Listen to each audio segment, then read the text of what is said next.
Olá pessoal, entramos agora no módulo 3. Esse módulo ele é dividido em vários conceitos, tá? Então ele é bem extenso porque nós iremos aprender bastante informações antes de efetivamente começar a mexer no banco de dados, tá? Então o primeiro tópico aqui é tipos de estruturas. Que tipos de estruturas nós temos nos bancos de dados? Então, o banco que nós estamos aprendendo é o SQL Server.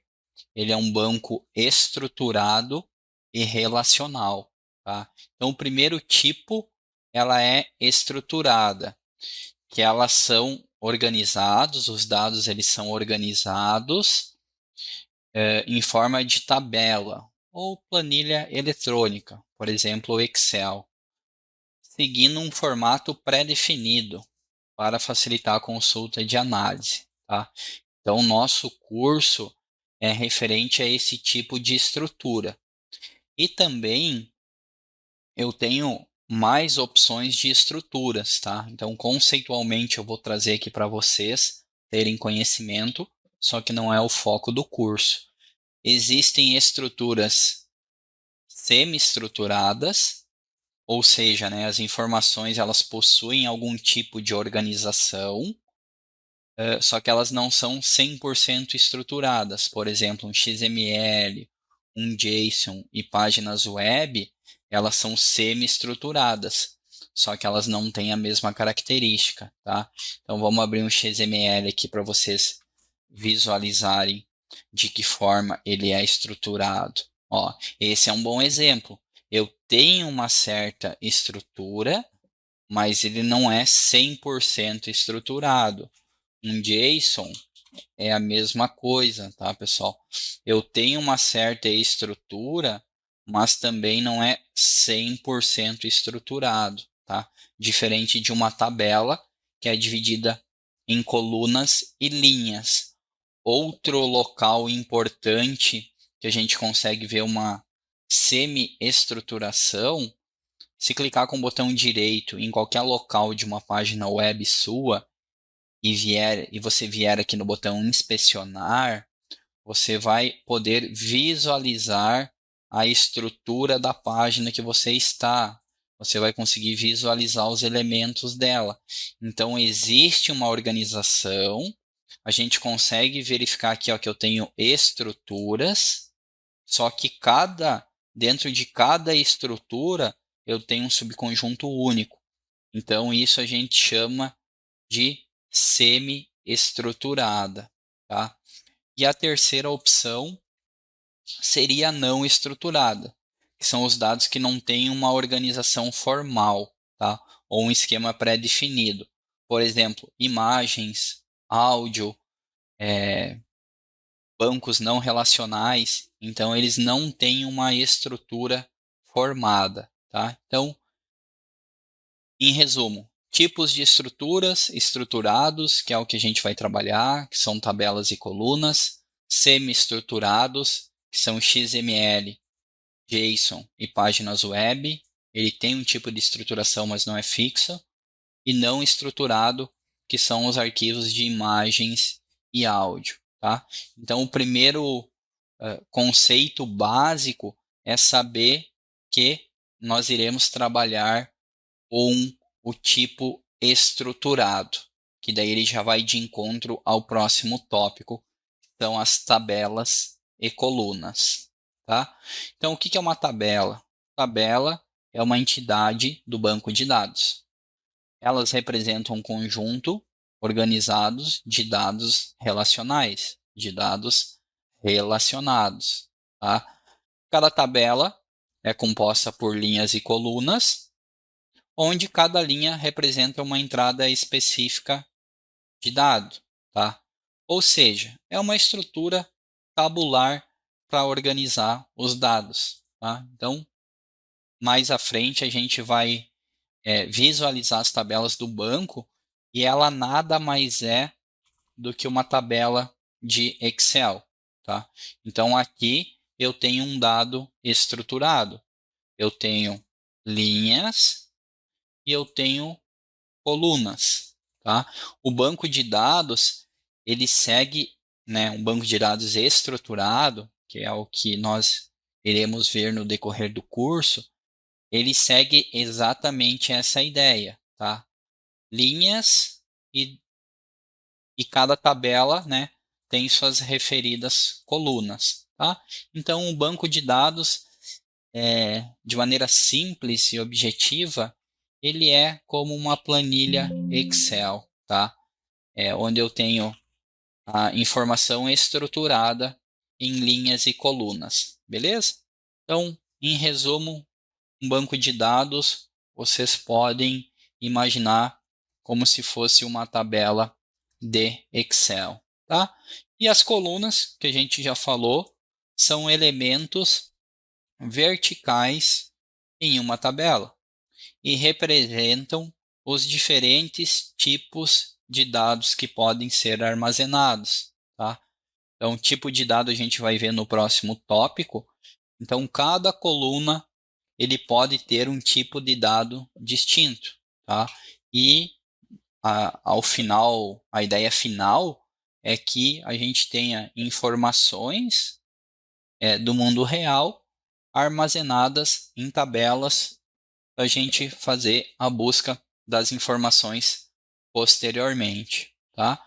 Então, tabelas e colunas, de forma resumida, vocês podem pensar como uma planilha do Excel, beleza? Então, se vocês conseguirem imaginar dessa forma, vai ser bem simples a absorção do conteúdo mais à frente. Tópico 2 aqui finalizado, vamos ao tópico 3, tá? Esse tópico é um pouquinho longo, pessoal, mas eu tenho a ideia dos vários tipos de dados que eu posso ter dentro de uma tabela, tá? Então, cada coluna da tabela, ela é definida por um tipo de dado, tá? Então, por exemplo, aqui na coluna A, eu teria um tipo de dado. Aqui na coluna B, eu teria outro tipo de dado. Aqui na coluna C, outro tipo de dado, tá? Então, essa que é a ideia do banco de dados, tá? A cada coluna eu tenho um tipo específico de dado e, obviamente, eu só vou conseguir colocar aquele tipo de dado naquela determinada coluna. Eu não consigo misturar os tipos de dados em colunas, certo? Tipos de dados comum, como inteiros e strings, datas e valores booleanos, ajudam a garantir as consistências dos dados. O que é um inteiro? Inteiro é um número inteiro, tá? Um número que não tem vírgula. Então, 1 é inteiro, 10 é inteiro, 33 é inteiro. Então, esses são números inteiros e são um tipo de dado dentre muitos inteiro que eu tenho no meu banco, certo? Então, todos esses são tipos inteiros. Strings. Strings são textos, tá? Então, por exemplo, Jonas é um texto, assim como Jonas minúsculo também é um texto. Então, isso é chamado de string na programação, tá, pessoal? Tudo que for texto, ele é denominado por string. E se eu tenho essa coluna aqui amarela, que ela foi denominada como sendo do tipo inteiro, eu não vou conseguir colocar o valor Jonas aqui dentro dela. O próprio banco, ele faz esse controle, tá? Então aí a gente já consegue observar a robustez de um banco de dados. Ele consegue, né, bloquear um dado diferente do que foi configurado naquela tabela. Então, assim, o programador, ele, né, obrigatoriamente, ele vai precisar imputar um dado que aquela referida tabela permite. Beleza? Então, tipo inteiro, segundo tipo, string. Datas. Então, as datas, para a gente trabalhar com data, ela também é um tipo de dado, tá? Então, data por exemplo, primeiro de 2024, tá? Aqui é um tipo de data. Logicamente, tem formatos, né, que as datas elas são armazenadas no banco. Aqui foi um exemplo apenas visual, tá? Mas eu posso ter formatos distintos registrados no banco, beleza? E valores booleanos, pessoal, são valores ou verdadeiros ou falsos, tá? Então, true, né? Tradução literal é verdadeiro, que significa um, e falso, que é false, significa zero, tá? Então, tem bancos de dados que salvam a descrição e tem bancos de dados que salvam o numeral, tá? Mas, ao final do entendimento, essas informações, elas são a mesma coisa. True significa 1, false significa 0, tá? Então, o tipo booleano são essas informações que eu tenho, ou é um ou é outro, e ele não consegue assumir os dois valores ao mesmo tempo, tá? Quando é booleano, é sempre uma opção ou outra, ok? Ó, então seguimos aqui. Então aqui a gente fez uma breve introdução, o que é inteiro, o que é string, o que é data e o que é booleano, beleza? No banco de dados, char e varchar são dados para armazenar strings. Ah, Jonas, mas tu não falou que string é texto? Sim, string é texto. Mas char e varchar, eles são representados também por strings. Então, quando eu for declarar um tipo de coluna no meu banco, ao invés de eu escrever string, eu vou escrever varchar ou char, dependendo do contexto para qual eu vou utilizar aquela determinada coluna, tá? Então, ao final das contas, a principal diferença entre qual os dois tipos eu vou escolher, char ou varchar, é referente ao dado, referente ao comprimento do dado ou ao dado que eu vou armazenar no meu banco, tá? Então, na prática, pessoal, o tipo char ele é armazenado para salvar registros no banco que são fixos. Então, por exemplo, eu vou ter uma coluna chamada estado, certo?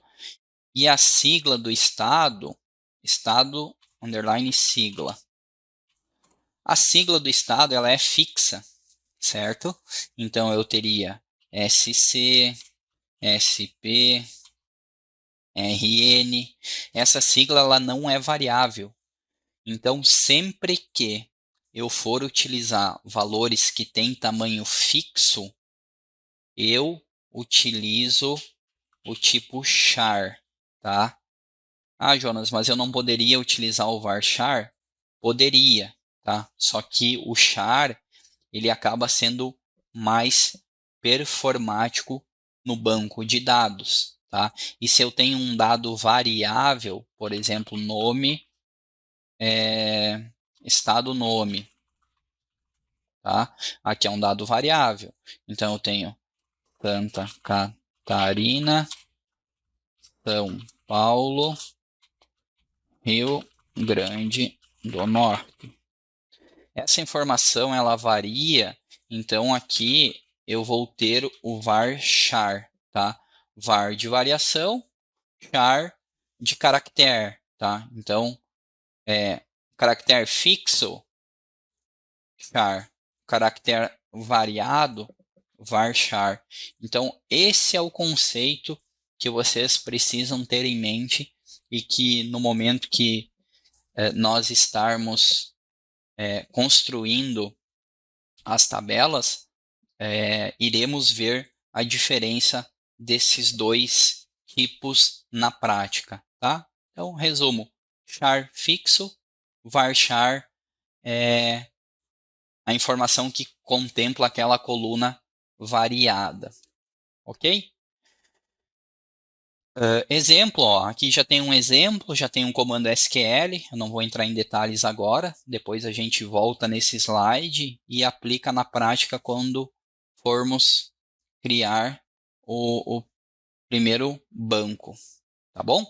Ó, se você criar uma coluna char 10, ela sempre ocupará 10 caracteres, independente da quantia informal real armazenada nela. Então, por exemplo, aqui ó, eu tenho uma tabela que eu declarei uma coluna e eu tenho um char de 10. Se eu informar um valor menor que 10, ele vai armazenar no meu banco 10 posições, 10 slots, e isso não é performático no momento que a gente começa a trafegar os dados, seja na rede local ou seja via web, né? Então não faz sentido eu ter um char de 10 e ter valores variados. Por quê? Porque eu vou estar alocando informação de maneira desnecessária, tá? Então, se há um valor variável, em vez de eu utilizar o char, eu deveria utilizar, né, o indicado é utilizar varchar, ok? Então, o varchar aqui, né, são caracteres variados e ele é usado para armazenar strings, ó. Então, aqui você vê que varchar e strings, eles se complementam, né, de comprimento variável. Isso significa que o armazenamento da memória é feito apenas para caracteres reais da string. Então, aqui está um exemplo, né, que eu tenho a mesma situação aqui de cima. Eu declarei um varchar de posição 10, mas quando eu inseri a palavra gato, ele utilizou apenas 4 posições, tá? Ah, Jonas, mas por que eu não utilizo então o varchar para tudo, ao invés de utilizar o char? Porque o char, no banco de dados, ele acaba sendo é, otimizado, tá? Ele tem uma melhor performance do que o varchar, porém o slot dele é fixo. Então, isso aqui depois na prática vocês vão conseguir visualizar essa diferença e entender qual o tipo de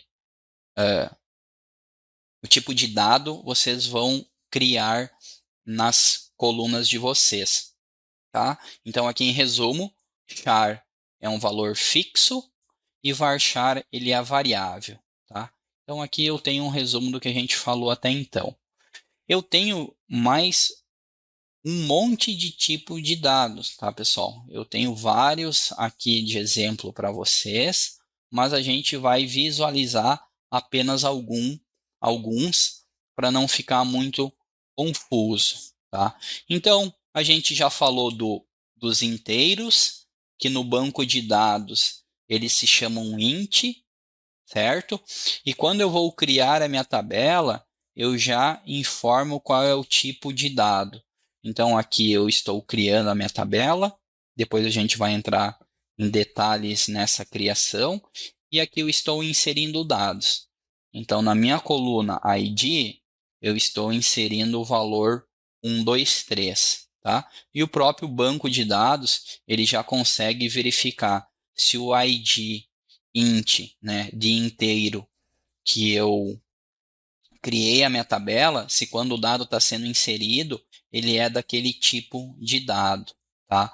Então a diferença entre int e big int é que eu tenho o dobro de números para armazenar nesse tipo de dado, tá? Então se eu tenho um número muito comprido, muito grande e que ele passa o tamanho de 32 bits, aí eu utilizo o big int, tá? Então, o que muda é que quando eu estou criando a minha tabela, supondo que eu tenho um dado que passe, né, de 32 bits, eu vou criar do tipo big int. E isso nós estamos falando de números inteiros até então, ok? Eu tenho os valores decimais ou números de pontos flutuantes, né? Que são os famosos números reais que a gente conhece lá da época da escola, né? Então, R$ 1,50, ele é um decimal, tá? Ou ele é um float ou R$ 1, porque é um número com vírgula. E quando eu estou criando a minha tabela com esse número real, eu já estou indicando qual é o comprimento dele e quantas casas ele vai ter após a vírgula, tá? Então, decimal, eu faço essa indicação, e o float eu não faço a indicação, tá? No final das contas, ele vai criar um número 1, lá no meu banco de dados, tá? Olhando para a nossa tabelinha aqui, lá no começo do texto, eu tinha o tipo data, certo? E aqui eu tenho esse campo, né, que é o date, né, que quando eu for salvar no meu banco, eu preciso informar um tipo de data válido, certo? Ano, mês e dia. Se eu mudo a ordem aqui, o próprio banco ele vai dizer, olha, está salvando um dado que não é permitido salvar nessa coluna, tá? Então, tipo date, eu obrigatoriamente preciso informar um valor de data para o meu banco de dados. Eu tenho também o tipo time, né, que é referente a horas.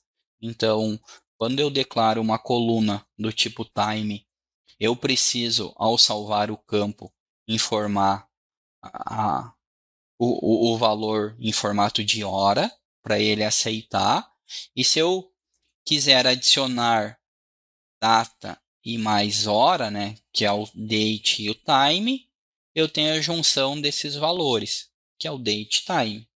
E daí na própria string eu informo a data e eu também já informo o horário, certo? Então eles acabam se contemplando, se complementando, tá? Eu tenho os booleanos, que são os valores verdadeiros ou falsos, zeros ou uns. Vocês podem fazer um paralelo aí da vida real. Zero é desligado, um é ligado, tá? Inclusive vocês podem, por exemplo,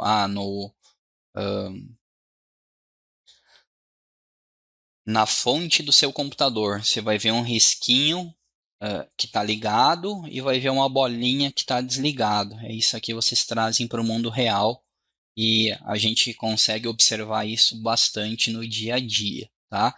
E os valores booleanos, né, ou bits, né, que ele só vai aceitar um bit aqui, ou 0 ou 1, ele precisa ser inserido nesse formato no banco de dados, tá? Eu tenho valores binários, que eles são utilizados às vezes, mas aqui no curso a gente não vai abordar. Eu tenho os valores que são textos e eles são ele tem a capacidade de armazenamento gigante, né? Lógico que não é ilimitado, mas por exemplo, tu pode armazenar 2 GB de texto, tá? Então quando eu for criar minha tabela, eu tenho a possibilidade de criar do tipo text, e aqui é um texto longo que eu vou armazenar, certo? Eu tenho tipos de dados XML, a gente não vai abordar no curso. Também tenho dados geoespaciais, com a possibilidade de salvar no banco. Consigo também salvar em formato JSON, que é aquele formato semi-estruturado. Então, o meu dado, eu consigo, vamos dizer assim, misturar. Só que o dado misturado, ele vai ficar em uma única posição na minha tabela do banco de dados. Mas, Jonas, tu falou que a gente vai estudar dados estruturados. Realmente, dentro da minha coluna dados.json, eu tenho um valor único que ele é semi-estruturado, mas na minha tabela eu busco ele exclusivamente de um único local, tá? Eu tenho também as cadeias de caracteres longas, eu tenho essa possibilidade, e também eu tenho o date offset, tá? Que armazena data e hora e pode armazenar a questão do fuso horário, deslocamento de fuso horário, tá? Então isso a gente também vai acabar não abordando no curso, mas é um tipo de dado importante para você ter em mente e saber que ele pode aparecer aí no seu dia a dia, tá? Então aqui a gente viu bastante informação e tipos de dados que, quando nós começarmos a criar as tabelas, nós vamos fazer bastante exercício, vai ter bastante repetição. Essas informações, esses tipos de dados, eles acabam indo de encontro ao nosso dia a dia, tá? Aqui, nesse próximo tópico, eu tenho conceitos lógicos e físicos. Esses conceitos, pessoal, então, basicamente, eles têm definições distintas, tá? O conceito lógico, ele é um modelo conceitual, né? Que representa uma estrutura de dados de forma independente de qualquer consideração de como os dados serão armazenados ou acessados fisicamente. E ele se concentra na representação das entidades. As entidades são as tabelas, relacionamentos e regras de negócio, tá? Então, o conceito lógico, ele não está muito preocupado com o tipo de dado lá no banco de dados, com esses tipos que a gente viu aqui, tá? Se ele é char, se ele é varchar, se ele é um inteiro, se ele é um numérico, ele não está preocupado com isso, tá? E o conceito físico, ele sim trata da implementação concreta do banco de dados, a nível de armazenamento desses dados, tá? Então, de que forma a gente pode trazer para a realidade e visualizar o modelo conceitual, lógico, né? Também chamado de lógico, ou modelo físico. Então, o modelo lógico, pessoal, se eu abrir o Notepad++, pensa em estudante, eu tenho um sistema de estudante, eu tenho um sistema de professor e eu tenho as matérias, tá?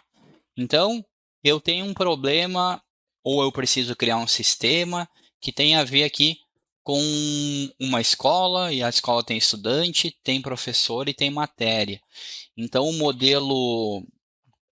modelo lógico ou conceitual, ele não está muito preocupado qual é o tipo de dado que eu vou salvar no banco. Eu só tenho que fazer a separação, enxergar visualmente o que cada um vai fazer, tá? E o modelo físico, ele sim vai estar preocupado em fazer a implementação concreta no banco. Então, por exemplo, para minha tabela estudante, a minha tabela professor e a minha tabela matérias, o estudante eu vou ter o identificador único dele. E eu também vou ter o nome do estudante. Então, eu tenho o ID estudante e eu tenho o nome do estudante. A mesma coisa para o professor. Eu tenho o ID do professor e eu tenho o nome do professor. E para as matérias, eu tenho o ID da matéria e eu tenho o nome da matéria. Esse seria o modelo conceitual, tá? Ou lógico. Ele simplesmente separou as entidades são as tabelas. Eu poderia sim ter mais informações aqui, mas não vem ao caso. Só que em nenhum momento eu disse qual é o tipo de dado para esse nosso rascunho, tá? Já se eu for olhar aqui para o tipo físico, que é a implementação concreta a nível de armazenamento, ele leva em conta detalhes como a escolha do sistema gerenciador de banco de dados, a definição de índice, a estrutura de armazenamento em disco, tá? Então ele vai levar em conta várias informações e vai especificar no momento que a implementação está sendo feita, tá? Aqui eu tenho um resumo, tá? Eu já volto lá para o nosso exemplo, né? Que o modelo conceitual, ele lida com a representação abstrata. Então, eu estou representando de forma abstrata, né? Quais são os campos que eu vou ter dessas tabelas, dessas entidades. E o modelo físico, ele vai tratar da implementação concreta no banco, tá? Então, isso aqui tudo, ele é conceitual, tá? Deixa eu até colocar aqui, conceitual. E se eu fosse fazer a mesma ideia fazendo a implementação física, modelo físico, aí eu ia definir que a tabela estudante, ela tem um identificador único, que é do tipo inteiro, tá? E ele tem um nome que é do tipo varchar, varchar de 100, que é o tamanho dele. Aqui sim eu me preocupo com o tipo físico que eu vou ter no meu banco, tá? Então, o ID do professor, a mesma ideia, ele é inteiro, e o tipo vai ser varchar. O nome aqui eu posso variar, não precisa ser com o mesmo, não precisa ter o mesmo tamanho do estudante. E eu tenho a mesma ideia aqui para as matérias. O ID da matéria ele vai ser um inteiro, e o nome da matéria vai ser um varchar de 50, tá? Então, o modelo físico, ele está diretamente ligado ao tipo de dado que a minha entidade, que a minha tabela vai ter lá no banco de dados, tá? Então, eu já estou olhando para os tipos de dados que a gente já falou anteriormente, tá? Então, eu poderia também aqui, pegando esse exemplo físico, ou conceitual, é ter um campo dizendo se o aluno, se o estudante, ele está matriculado, tá? Então, aqui eu não estou preocupado qual é o tipo de dado. Se eu fosse ter essa mesma implementação aqui, olhando para o modelo físico, o meu matriculado seria um valor booleano, tá? Que ou zero, né? Que ele não está matriculado, ou que ele está matriculado. Então, essa é a diferença, tá? Você enxerga as entidades, as tabelas de uma forma bem similar, só que você não está preocupado no tipo de dado, até porque o tipo char, varchar, boolean inteiro, dependendo do banco de dados, por exemplo, SQL Server, Postgres, MySQL, ele pode ter uma pequena variação aqui no formato do tipo, no jeito que nós vamos declarar e implementar fisicamente, né? A gente vai implementar de uma forma física lá no banco de dados, tá? Eu tenho mais alguns exemplos detalhados de uso, observando aqui o modelo lógico e o modelo conceitual, tá? Eu tenho vários exemplos aqui. Então, olhando aqui para a nossa biblioteca, eu consigo verificar o modelo lógico, eu estou falando das tabelas, e eu já estou falando aqui das minhas chaves também, e qual que é o relacionamento que eu vou ter entre um caso e outro, tá? Então, é importante identificar de que maneira as informações vão ficar salvas no banco de dados, tá? Aqui eu não falei ainda de relacionamento dos dados, porque é uma informação que a gente vai ter daqui 2 tópicos. Então, primeiro nós vamos falar de chave estrangeira e chave primária, e depois a gente vai falar do relacionamento dos dados. Então, pessoal, o que são chaves primárias e estrangeiras? Vamos verificar aqui conceitualmente.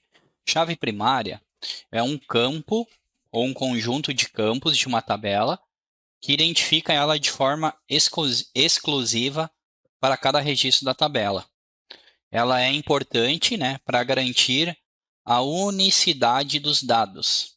E ela é utilizada, né, como referência nos relacionamentos com outras tabelas. Então, olhando aqui para o nosso Excel, eu poderia ter uma coluna aqui chamada ID do cliente e o nome do cliente. Pessoas eu posso ter com o mesmo nome.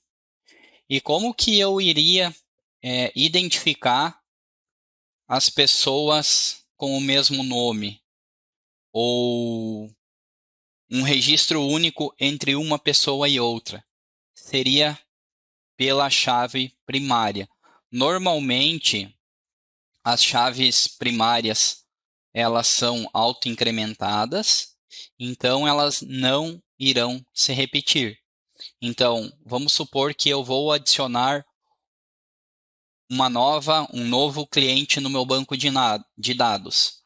A chave do meu primeiro cliente é 1, porque ela é uma chave inteira, e o nome desse meu primeiro cliente é Jonas Amersky, certo?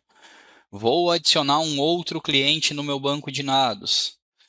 Ele vai ser o 2 e o nome vai ser o João da Silva. E assim segue sucessivamente. Então, a cada novo registro que eu efetuar no meu banco de dados, um novo sequencial ele vai ser criado. A gente vai depois verificar como que isso acontece de maneira automática. E quando eu precisar encontrar uma determinada pessoa, eu consigo encontrar essa pessoa pelo identificador único dela, tá? Então, a chave primária serve basicamente para te identificar que aquele registro ele é único, tá? Então, essa que é a ideia da chave primária. E isso ocorre na maioria dos casos, tá, pessoal? O que é uma chave estrangeira? Uma chave estrangeira é um campo em uma tabela que se refere à chave primária de outra tabela, tá? Então, vamos supor aqui que eu tenho a minha tabela cliente e nome do cliente. E eu tenho uma tabela chamada ID do pagamento.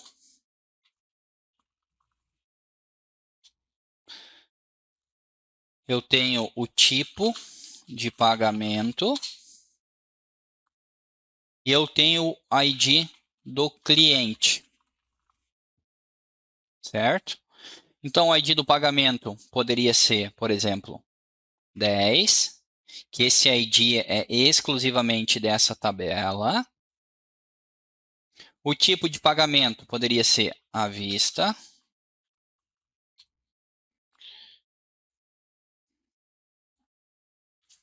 O ID 11 ser a prazo. E o ID 12, cartão de crédito. Certo? E como que nós iríamos identificar qual é o tipo de relacionamento entre o cliente e o tipo de pagamento que, por exemplo, ele escolheu para realizar a compra, tá? É através dessa coluna, é através dessa chave estrangeira. Então, no momento que nós formos cadastrar, né, criar uma tabela com uma chave estrangeira, a gente precisa dizer, olha, para essa tua tabela de tipo de pagamento, tu vai ter uma coluna e essa coluna ela se referencia à tabela do cliente. Então, eu poderia dizer que o Jonas ele compra à vista e ele compra também no cartão de crédito.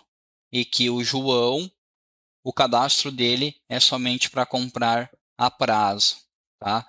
Então, a chave estrangeira, ela vai estar dentro de outra tabela para quando nós efetuarmos as seleções dos dados, a gente consiga unir essas tabelas. Aí eu consigo identificar que o Jonas, ele compra à vista e ele compra no cartão de crédito, por exemplo, tá? Então, depois a gente vai visualizar na prática e entender como os relacionamentos entre as tabelas eles funcionam, tá? Chave primária, chave estrangeira, e se vocês notarem nessa tabela aqui, eu tenho também a chave primária da minha tabela, tá? E isso ocorre também com uma certa frequência, tá, pessoal?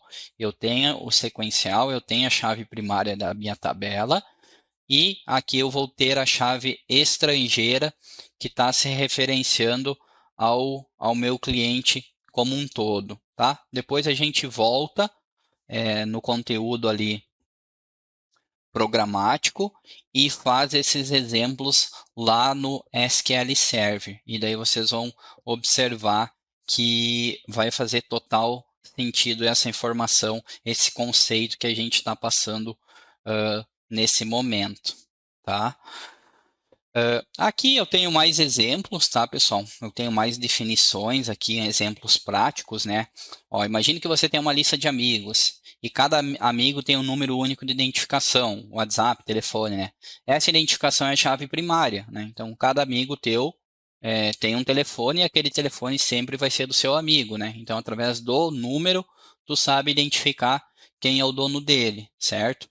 E fazendo um paralelo aqui, e olhando para a chave estrangeira, suponha que você tenha outra lista, dessa vez de festas que você organizou. Em vez de escrever todos os detalhes sobre cada amigo, você usa o número de identificação deles, tá? Então é exatamente isso que a gente fez.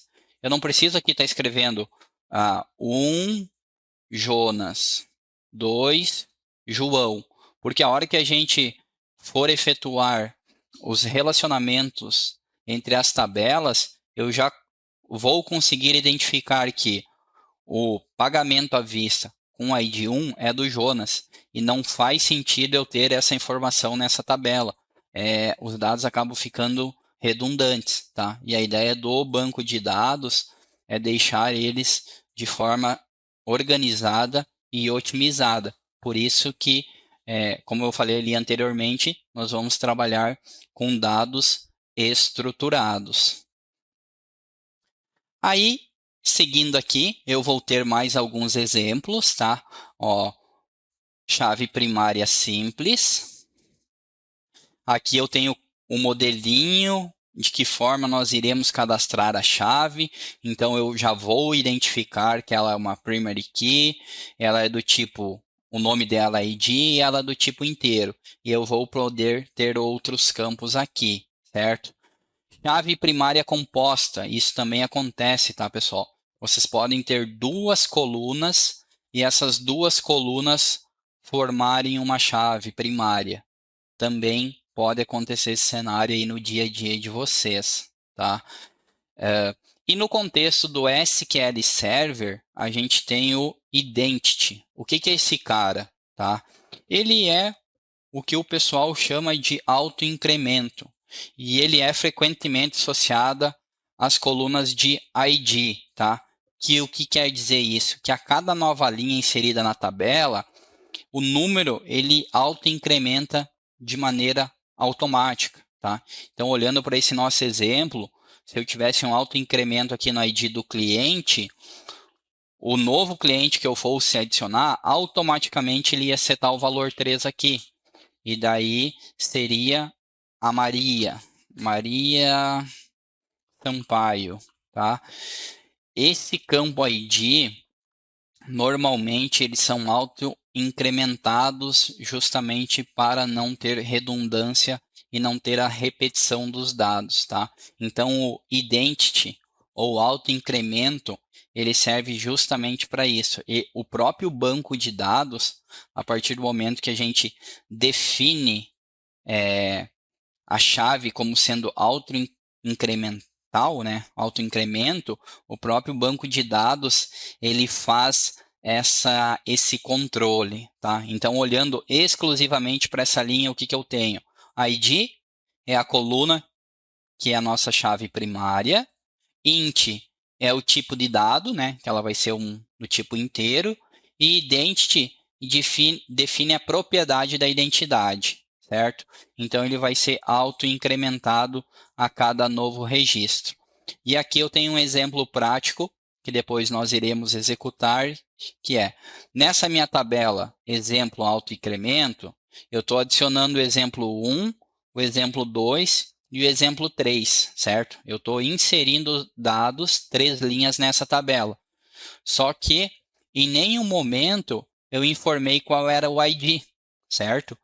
E como essa chave primária ela é auto-incrementável, o próprio banco ele foi lá e informou, olha, o exemplo 1 é o ID 1, o exemplo 2 é o ID 2.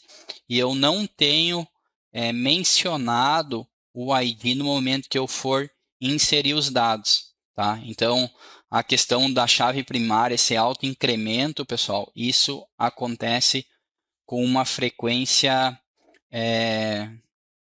muito grande aí no dia a dia, tá? Então, essas que são as ideias da chave primária e da chave estrangeira, tá? Depois a gente volta para esses exemplos e faz a implementação deles no banco de dados. Cria as tabelas, faz os inserts e nós iremos entender como eles funcionam, tá? Bom, pessoal, que tipo de relacionamentos a gente pode ter entre as tabelas, tá? Basicamente são 4 tipos de relacionamento, certo? Relacionamento 1 para 1 para N para N e o autorrelacionamento, tá? De que forma eles funcionam? Então, vamos lá. Um relacionamento 1 para 1. É um tipo de relacionamento que ocorre quando uma linha em uma tabela está relacionada a uma única linha em outra tabela e vice-versa, tá? Então, ele é um relacionamento único, beleza? Uma linha em uma tabela relacionada a uma outra linha em outra tabela. Aqui eu tenho um exemplo de um relacionamento 1 para 1, certo? Tem a tabela pessoa, eu tenho a tabela documento e uma pessoa pode ter um determinado documento e um documento específico, uma numeração, pode ser de uma determinada pessoa, tá? Então, olhando aqui, seja cliente, seja pessoa, eu tenho o ID do documento, nome do documento, certo? E aqui eu vou ter o ID 1, 2, 3. Documento CPF, RG, CNPJ.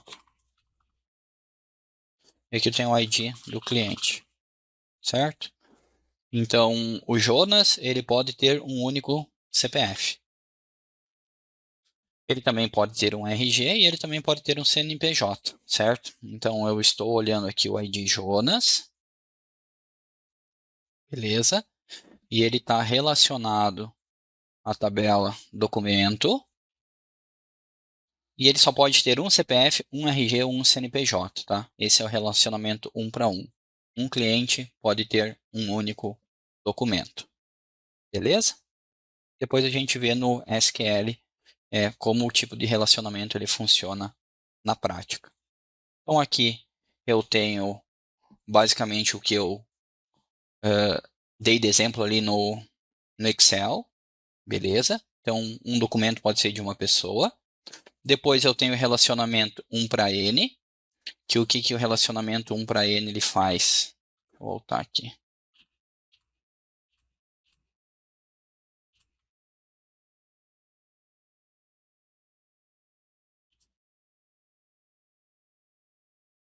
Relacionamento 1 para N.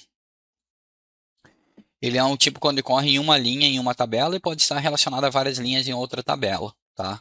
Então, no exemplo abaixo aqui, eu tenho um departamento, beleza? E aqui eu tenho a tabelinha funcionários, certo? E um funcionário, ele pode fazer parte de vários departamentos, beleza? Então, pegando esse mesmo exemplo aqui, eu tenho o ID do departamento,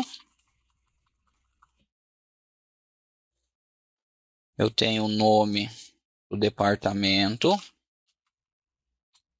e eu tenho o ID do cliente. Então, eu posso ser lotado no RH, no compras e no marketing, certo? Esse é o relacionamento 1 para N, tá? Um funcionário, ele pode estar em mais de um departamento, beleza? Então, eu poderia ser do RH e do marketing, e o João, ele ser do departamento de compras. Então, a ligação aqui, a chave estrangeira na tabela departamento, é essa última coluna que a gente tem, tá? Então, o relacionamento é 1 para N ou N para 1. Próximo tipo de relacionamento é N para N, né? Ou M para N. Esse tipo de relacionamento ocorre quando várias linhas em uma tabela, elas podem estar relacionadas a várias linhas em outra tabela, beleza? Então, no relacionamento aqui N para N, eu tenho alunos e curso, tá? E aqui tem uma jogada, tá, pessoal? Quando eu tenho relacionamento N para N, normalmente na quinta forma normal, que são os tipos de normalizações dos dados, cria-se uma tabela auxiliar, tá? Então, tem um relacionamento N para N, cria uma tabela auxiliar. Então, eu tenho aqui uma tabela de aluno e uma tabela de cursos, beleza? Vamos criar aqui então. Aluno e curso.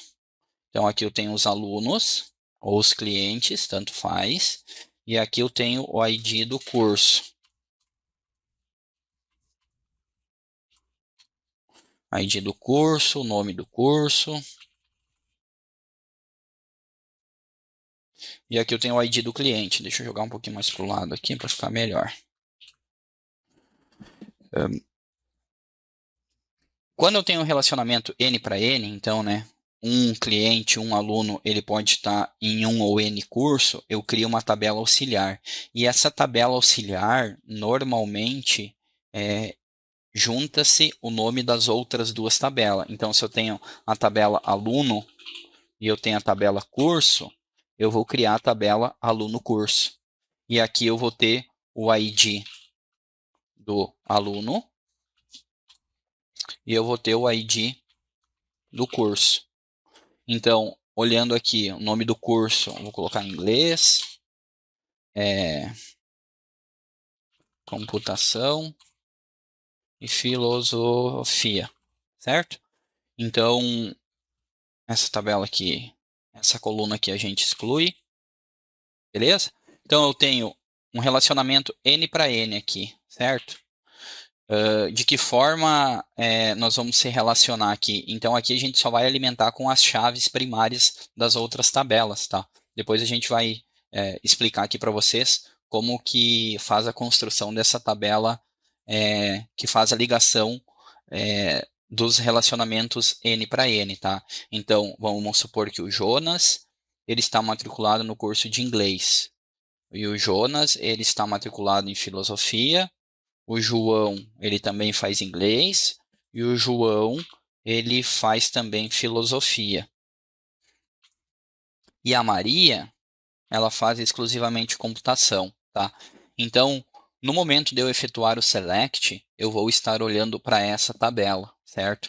E aqui eu não preciso ter os dados complementares, né? O que é o nome do curso, qual que é o nome do aluno. Essa ligação aqui, ela é N para N e ela se torna dinâmica. Então, vocês podem observar aqui que as informações elas não vão se repetir. Eu só vou ter um aluno para o curso 1, o mesmo aluno para o curso 3, mas eu não vou ter outra característica 1 para 1 ou 1 para 3, tá? Aqui as chaves elas acabam se tornando únicas.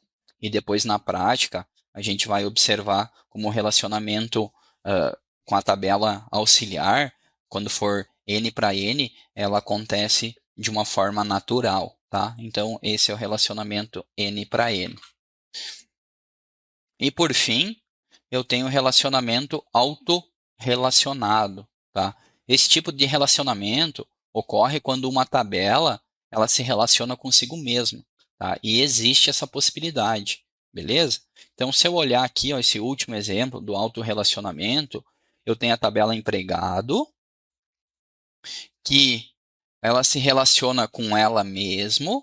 Por quê? Porque o próprio empregado, ele pode ser também um gerente, certo? Então, a ideia do autorrelacionamento, ela serve para essas características, tá?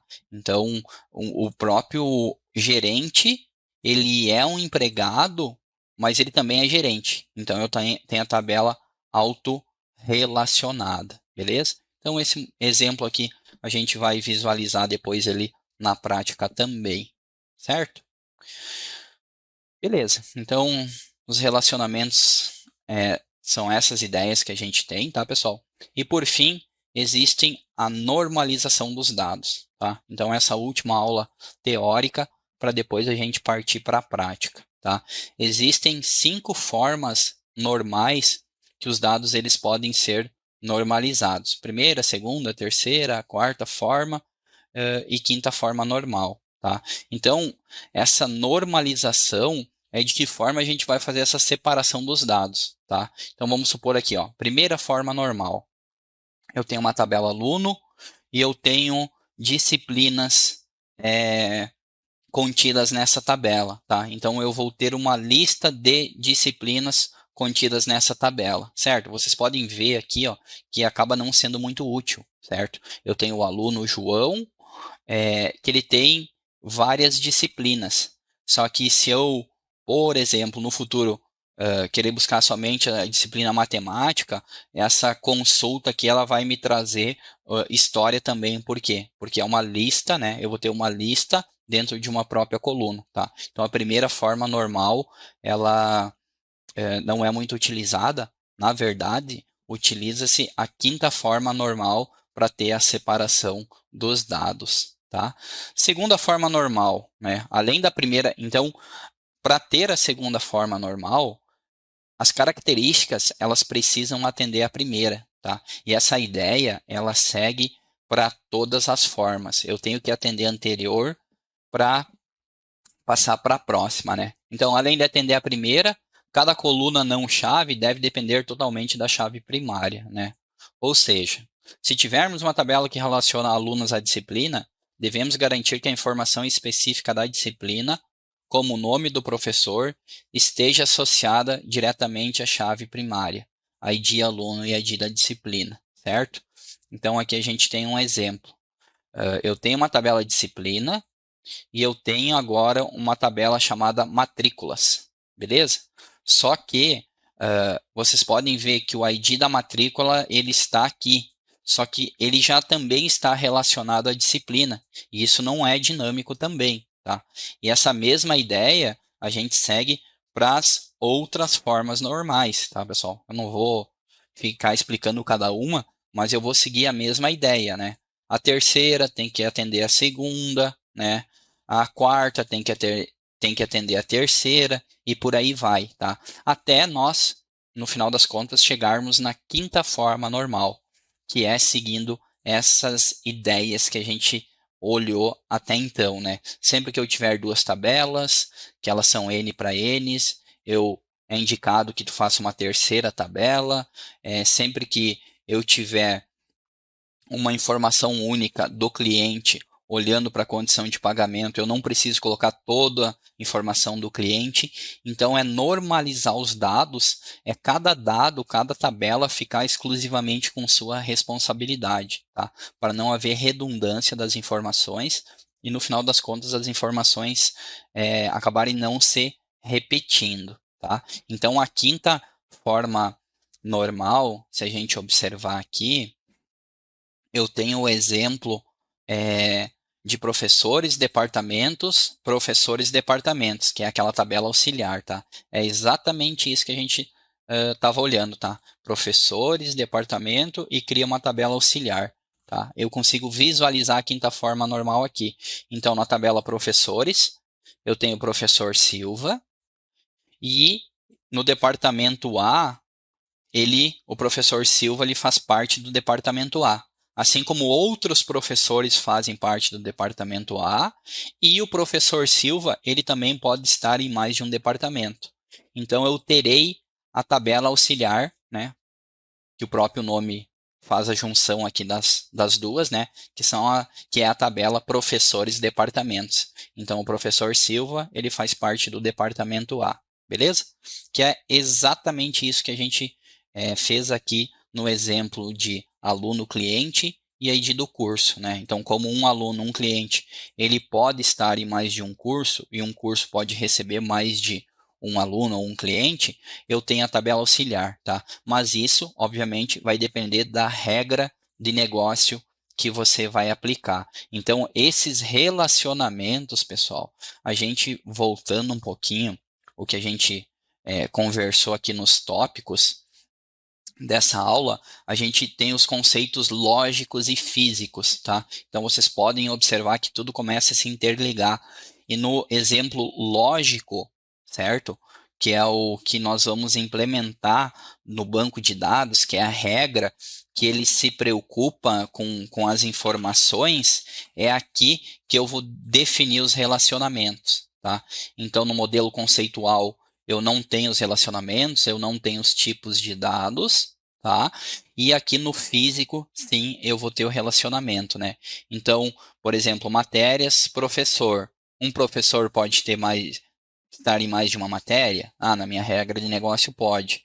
Uma matéria pode ser selecionada por mais de um professor? Pode. Então, aqui eu teria uma tabela auxiliar chamada professor, matérias, professor, tá? Então, é nesse momento que eu vou definir o relacionamento N para N. Beleza? Estudante-professor. O professor pode ser estudante? Não. O estudante pode ser professor? Nesse caso, não. Então, aqui eu não tenho ligação entre essas duas tabelas. Um estudante, ele está matriculado em mais de uma matéria? Sim. Uma matéria, uma matéria, ela faz parte do estudante? Faz também. Mas o estudante pode cursar duas vezes a mesma matéria? Não pode. Então, o ID do estudante a gente vai colocar aqui na matéria, tá? Então, a matéria tecnologia, ela pode ter mais de um estudante, só que um estudante ele só vai conseguir cursar uma matéria chamada tecnologia. Obviamente, ele pode ter outras matérias, tá? Então, no final das contas, pessoal, o relacionamento, né, e a normalização dos dados, elas estão interligadas com os conceitos lógicos e físicos, tá? E depois, na prática, se vocês pegarem a ideia dessa aula, né, que a gente teve aqui bem longa, desses conceitos e tal, vocês vão observar que, no final das contas, tudo se interliga e quando a gente começar a desenvolver, que é a próxima aula, criar o nosso banco, vocês vão observar que tudo começa a fazer sentido. Então, por essa aula é isso, pessoal, e até uma próxima aí. Um abraço. Tchau, tchau.